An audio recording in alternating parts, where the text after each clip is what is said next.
My name is Amelia. I didn't grow up rich, but I still managed to get a job and get married. My husband's name is Edward, and he works at a fancy hotel.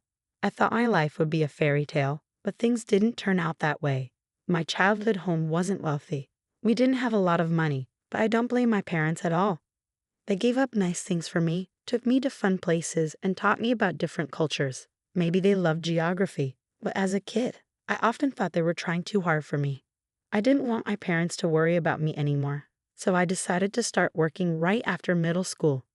My mom would say, "You should at least finish high school. It might be hard to find a job without it." And my dad would agree, "Yes, we have enough money saved to send you to high school." I was really happy about how my parents felt, but more than that, I really wanted to make life easier for them as soon as possible. "It's okay. The sooner I start working, the sooner I'll start earning more," I said, not very sure of myself. But like my parents said, there was no guarantee I would find a job. During that time, I had a friend named Jessica who had moved here from another country when we started middle school. Her family wasn't rich either, which might be why we got along so well and always hung out together. Jessica could speak some English, so we managed to communicate. Without realizing it, I started learning Spanish by talking with her. By the time I was in ninth grade, I could speak Spanish pretty well. Maybe it was my Spanish skills that helped because, surprisingly, a travel agency decided to hire me. They saw value in my ability to speak Spanish. Jessica and I, having both left school after middle school, started working and gradually lost touch. I focused on my job, determined to earn money. Time passed quickly, and soon I was 26 years old. I often used a lounge in a hotel for work. It was a fancy but cozy place, and the snacks and coffee were reasonably priced. We had our meetings there with the staff. The waiter working there at the time was Edward. The hotel hosted many foreigners, so he spoke Spanish too. Sometimes I would be there with foreign guests. Maybe because we both spoke Spanish, we connected right away. Edward started a conversation, and before I knew it, we were in a whirlwind romance that led to marriage. For a girl from a poor family, getting married was a big deal. I expected to start an exciting new life. However, reality was quite different. When we were getting married, Edward had a request. "If it's okay with you, Amelia, I'd like us to live at my family home." His father had passed away a few years ago, and he was worried about his mother living alone. Her energy levels were dropping, and having someone around to help her seemed like a good idea. Since I worked remotely, Edward thought it would be convenient for me to stay home, look after his mother, and handle the household chores. On the flip side, Edward often worked long hours and wasn't home much. With his rare days off, having me, a home-based worker, around must have seemed like a good arrangement to him. But I couldn't agree to it right away. When I first visited Edward's family home to introduce myself before our marriage, his mother reacted strangely after asking about my education. "Amelia, which university did you graduate from?" she asked. When I honestly replied, "Well, I didn't go to college. I only finished middle school," my mother-in-law went silent and just looked at me. Her expression showed she looked down on me. "Oh, middle school, well," she said, eyeing me with disdain. Because of this, I thought living with her might not be easy, so I mentioned my concerns to Edward casually. "Edward, do you think your mom has some doubts about me?" I asked him. He chuckled a bit and replied, "Nah, that's not true. Mom trusts me, and I'm sure she doesn't have any bad feelings toward my wife either." His words made me think maybe I was worrying too much. Edward also promised that if any issues arose, he would talk to his mother for me. With that reassurance, I agreed to move in with his family. But once I started living there, things weren't as smooth as I'd hoped. It was a harsh reality check. Whenever Edward and I visited his family's house, his mother would speak to him with such warmth. "Edward, thank you. I'm so grateful you're living with me," she would say, and Edward would respond, "Of course, I knew it would help you out." They seemed like such a close mother and son. But towards me, my mother-in-law's attitude was completely different, cold even. "Well, Amelia, just make sure you don't hold Edward back," she'd say emotionlessly, as if she was giving orders to a servant. It was clear she still looked down on me, but at that moment, Edward stood up for me. "Don't worry. Amelia is doing a great job working too," he said. However, when I mentioned this, my mother-in-law briefly looked stern, a detail I didn't miss. I figured I should talk to Edward if things ever got troublesome and decided to handle it my way. We were family after all, and I didn't want any tension between us. That's how we started living together. But reality didn't bend in a favorable direction. Once, as I was working on my computer as usual, my mother-in-law burst into my room and said angrily, "Hey, Amelia, when are you going to clean my room? It needs to be done by 10 o'clock a.m. every day." I was surprised because I had never heard of such a rule before. Sure, I agreed to do household chores, but we never discussed to what extent. If she had just told me kindly from the beginning, that would have been fine. After all, I have my own job and can't be available all the time. However, arguing wouldn't be mature, so I quickly finished my work, apologized, and started cleaning her room. Meanwhile, my mother-in-law was just relaxing in the living room, watching TV and eating snacks. Edward had mentioned concerns about his mother's health, but she seemed well enough to clean her own room. I had imagined she might have difficulty walking, but she was more lively than I thought. Once the cleaning was done, she immediately ordered, "Now start making dinner." And I like it plain. I won't tolerate anything too strong. She even told me to go shopping for ingredients right away. I thought it was too early to start cooking, but I decided to get it done and return to my work. When I got back from shopping, my mother-in-law was surprisingly still relaxing. It was hard not to feel annoyed, but I chose to hold back and just finish what needed to be done. I thought maybe she was testing me, hoping she'd understand in time, but that hope lingered for months. There were days when she complained about me being just 5 minutes late with the laundry or that the bathtub wasn't cleaned perfectly, nitpicking to an almost obsessive degree. Before I knew it, I ended up doing all the chores around the house, while my mother-in-law just lounged around. Honestly, if she had the energy to nitpick, she could very well do some chores herself. I started to worry that if this continued, it would start affecting my job too. That was the last thing I needed, so I decided to wait until the evening to talk to Edward about it. Once my mother-in-law had gone to bed, I told him everything. "Hey, I think your mom just doesn't like me. I'm getting so tired of being constantly criticized." But Edward just chuckled and said, "Come on, that can't be true. Mom's a kind person.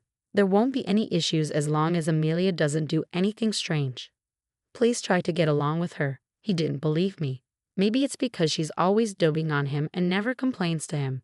In fact, when Edward's around, my mother-in-law says, "Amelia, why don't you take a break and have some tea?" But even knowing that, there's a limit to my patience with this kind of life. I spend all day doing household chores and end up having to work on my job at night. To be honest, my trust in Edward is starting to fade. If nothing changes, I might just collapse from all the stress. Then, in the midst of all this, my mother-in-law dropped a bombshell. "Amelia, I'll be away for about a week in about 3 months from now, so make sure you keep the house in order, okay?" She sprang this on me out of nowhere. When I asked what was going on, she said, "Edward suggested we go on an overseas vacation." That's my boy, always knowing. I was thrilled at the thought of traveling abroad. I couldn't wait, but when my mother-in-law dropped the bomb about the vacation, I was shocked. Edward hadn't mentioned a word of it to me, and it seemed like I was being left out, expected to stay behind and manage the house. I needed to talk to Edward about this right away, so I brought it up that night. His response was surprising. "Oh, Mom already told you, but you're coming too, right?" It turned out we had misunderstood each other. It seems my mother-in-law had lied to me. Even if Edward wants me to go, I can't possibly enjoy a trip with her. In frustration, I told him, "I don't want to go. I can't possibly have a good time with your mother." Then Edward completely lost it and lashed out. "Amelia, what the heck are you saying? How long are you going to keep up this childish nonsense? I won't allow you to speak ill of Mom like that. You better reflect on this. It's a vacation abroad, for crying out loud, and I want to enjoy it too," he retorted. I was completely shocked. I couldn't believe Edward wouldn't trust me this much. Staying in that house had become nothing but agony for me. To prove to Edward that I was telling the truth, I decided to take action. The next day, since Edward was off work, the three of us had breakfast together. That's when I confronted my mother-in-law. "You're trying to leave me out of the trip abroad, aren't you?" My mother-in-law replied defiantly, "Oh, did I say that, Amelia? If you want to come, just come along, right?" But Edward interrupted. "Hey, Amelia, don't you understand yet? Apologize to Mom. Why are you being so defiant? You're not a child anymore. Despite my desire to clear things up and make Edward understand, my mother-in-law insulted me in the worst way. Well, maybe Amelia should just stay home, right? It's too early for someone like you to travel abroad. You won't appreciate the experience with your lack of education. Besides, lazing around at home every day without working. Do you even deserve to go abroad? You know it, don't you? She said. I was shocked that she still believed I was unemployed. I've explained my job to you multiple times, even during our greetings. I've told you what I do, haven't I? I confronted her, but she just looked down on me. What job? Remote work. Don't joke with me. You're just playing on the computer at home. It's been getting on my nerves every day. There's no way you're making money with that. You're just stealing Edward's earnings, she blurted out. That really made me angry, but before I could respond, she went even further.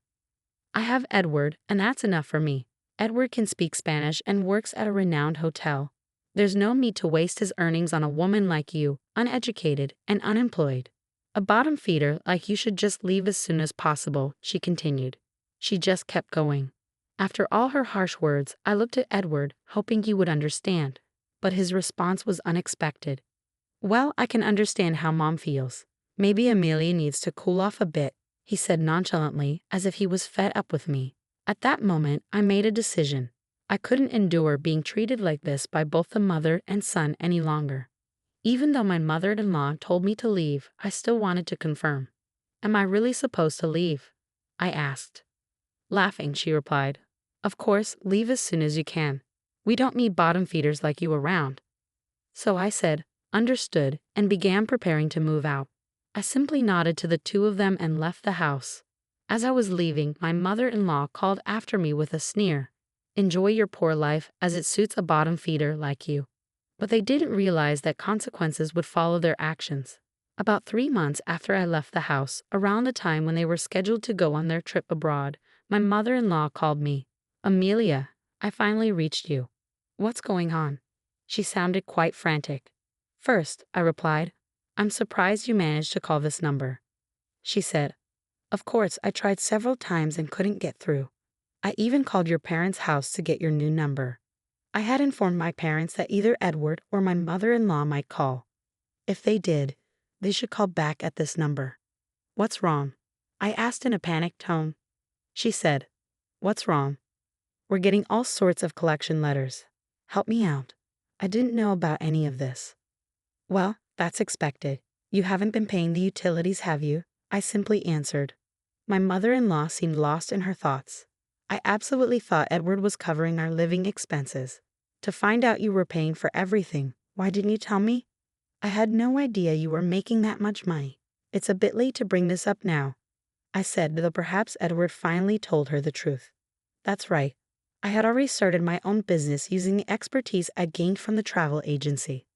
I used to work for a travel agency, and now my own business had grown to the point of earning $20 million, being widely accepted around the world.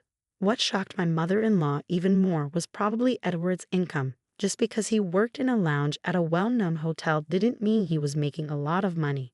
If anything, Edward was just an average worker on the lower end of the pay scale. And speaking Spanish at that hotel was nothing special. There were many Spanish speakers there. Even if he could speak it, it wasn't anything remarkable. There's no way his income could cover the living expenses for 3 people. In reality, just making ends meet for himself was all he could manage. It's ridiculous that she hadn't realized until a collection notice came that I was the one paying all the living expenses for my husband's family. But the more I listened to my mother-in-law, the more shocking facts came to light. The reason why she insisted on me living with them wasn't to keep an eye on her. It was because she had been living off my father-in-law's wealth. Blinded by a temporary influx of cash, she had spent lavishly until there was nothing left. That's when she turned to Edward, presuming he was earning well. But Edward knew his income was low, and he was somewhat aware of my earnings, which is why he turned to me for help. Hearing this only confirmed how irresponsible they were. But their irresponsibility didn't stop there. By the way, are you managing to make the car payments? My mother-in-law exclaimed, raising her voice. Exactly. Both Edward and I have bills piling up since you moved out. I've been receiving more and more credit card statements addressed to both of us. The amounts due each month kept increasing, and before I knew it, they amounted to quite a sum. Their level of luxury spending was beyond me.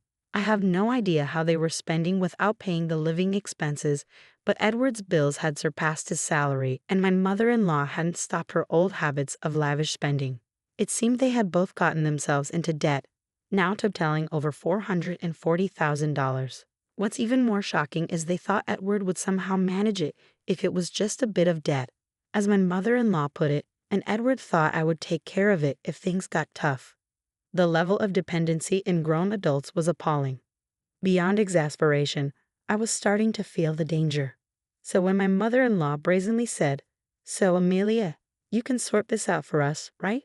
I was astonished by her audacity. I made it clear to her, "After everything that's happened, you're asking for help now. There's no way in helping." That's when Edward suddenly took the phone.